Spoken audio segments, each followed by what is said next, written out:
अस्सलामुअलैकुम, this is Rabia Rashid and you are watching our lectures. और आप लोग बहुत ज़्यादा परेशान हो रहे थे थीसिस स्टेटमेंट के लिए। तो फर्स्ट ऑफ ऑल, अगर आप मुझसे पूछें ना, do you know something about thesis statement, honestly I would say I don't know anything about it. देखो, सिंपल सी चीज़ है। अगर बहुत ज़्यादा आप डिटेल्स में जाओगे तो परेशान होगे। सिंपली आपने जब अपनी आउटलाइन लिखते हो ना, तो उसमें इंट्रोडक्शन के नीचे आपने दो ऐसी लाइंस लिखनी होती हैं जिससे एग्जामिनर को पता चले कि आपको टॉपिक की समझ आ गई है। ठीक है, ये टॉपिक से रिलेटेड होती है।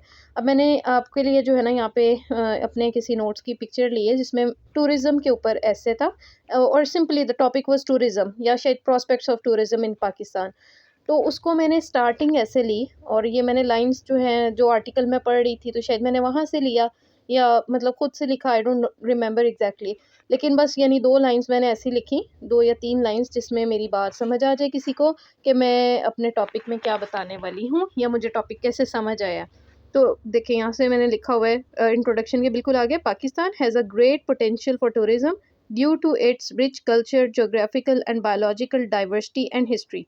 बस इतनी बात, ठीक है। फिर बाद में हमने उसको आउटलाइन, और ये अभी कंफ्यूज ना हो जाना, ये मैंने नीचे आउटलाइन हरगिज़ नहीं लिखी, ये मैंने पॉइंट्स लिखे थे जो मैं अपने एस्से में किसी तरह इनकॉर्पोरेट करूँगी। ठीक है, मैं भी इसकी मज़ीद भी थोड़ी सी पिक्चर्स यहाँ पे शेयर कर देती हूँ, अगर ये आपको कुछ फ़ायदेमंद लगती है। लेकिन आपने परेशान नहीं होना कि मैंने इसमें बहुत चीज़ें लिखी हैं।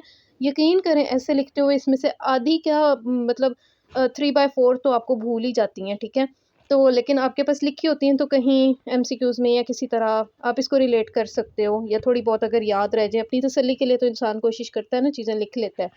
नहीं, बेसिकली आप कह लो कि मैंने फैक्ट्स वगैरह कुछ इकट्ठे किए थे, वो मैंने यहाँ पे लिख लिए, ताकि मेरे पास कुछ फैक्ट्स हों, कुछ एग्जांपल्स हों जो मैं आगे कोट कर सकूँ। हाँ, तो जो टॉपिक था ना, वो था promoting tourism in Pakistan, opportunities and challenges. तो इसको लेके मैंने ऐसी रिलेटेबल लाइंस लिख ली। फिर यहाँ पे मैंने लिखा स्नैग्स ऑफ टूरिज्म, लेके मैं ड्रॉबैक्स भी लिख सकती थी, लेकिन ये वर्ड मुझे न्यू लगा। तो आपने ऐसे ही अपना थोड़ा सा डिफरेंशिएट करना होता है ना पेपर दूसरों से। फिर मैंने इस तरह के इसके पॉइंट्स लिखे कि हेडिंग्स लिख ली मैंने, यानी जो भी अच्छी-अच्छी लाइन्स मिली ना, हेडिंग्स मिली ड्रॉबैक्स की, वो मैंने एक जगह लिख ली, ठीक है। और इसको देखें आप, कितनी सारी हेडिंग्स बनती हैं, इनमें से जो याद रह जाएँगी, एटलीस्ट 5-6 तो याद रह ही जाएँगी ना।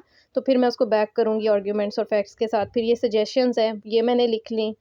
फिर आगे चलें, तो ये कंक्लूजन और जो है कंक्लूजन के भी लिखा मैंने, क्योंकि मुझे अच्छा लग रहा था जिस आर्टिकल से मैं पढ़ी थी, तो मैंने कॉपी पेस्ट कर ली लाइंस, ताकि मैं नज़र डालती रहूँ वो वर्ड्स, और वो मतलब लैंग्वेज मुझे आ जाए ना, कि मैंने किस तरह एंडिंग कैसे करनी है। इस तरह करके मैंने कंक्लूजन लिख लिया। और जो है ना, ये आ गई कोटेशंस, 2 कोटेशंस लिखी। सिर्फ 2 कोटेशंस लिखी हैं, बिकॉज़ आई नो कि I will forget eventually whatever I may do. तो 2-3 तो याद रह जाए ना, तो बस इतनी लिख ली हैं। आई होप कि यहाँ तक आपको बात समझ आ गई है कि मैंने कैसे तैयार किया था। तो इसके साथ इजाज़त दें। अस्सलाम वालेकुम रहमतुल्लाहि व बरकातुहू।